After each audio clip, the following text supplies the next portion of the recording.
Welcome UDOOVers, it's finally time to put our hands on the UDOO VISION.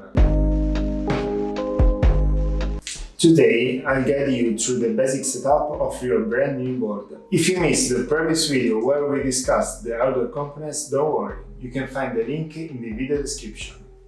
To get started, gather your UDOO board, a keyboard, a mouse, a monitor, a mini DisplayPort to HDMI cable, and a power supply. You can use the power supply that came with the board, or any other that provides 12 volts and at least 3 amperes.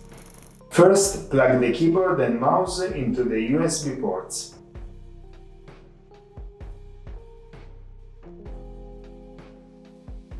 Connect the Vision to the monitor using the mini DisplayPort to HDMI cable.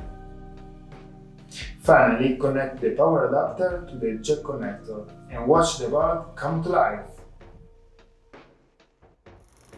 Now you have the freedom to install your preferred operating system, whether it's Ubuntu, Windows, or even ArchLinux.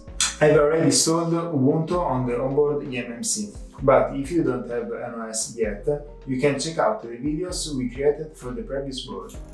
If you need internet access, you can use one of the 2 Ethernet ports on the board. However, if you're working on a 𝙐𝘿𝙊 application and require a Wi-Fi connection, you are in luck. Power off the board, plug the Wi-Fi connector into the M.2 Key E slot and power on the Vision.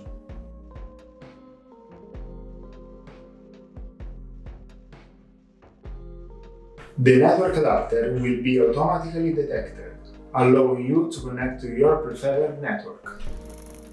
For more information about the additional storage solution and accessories, stay tuned for the next video and happy exploring with your UDOO VISION!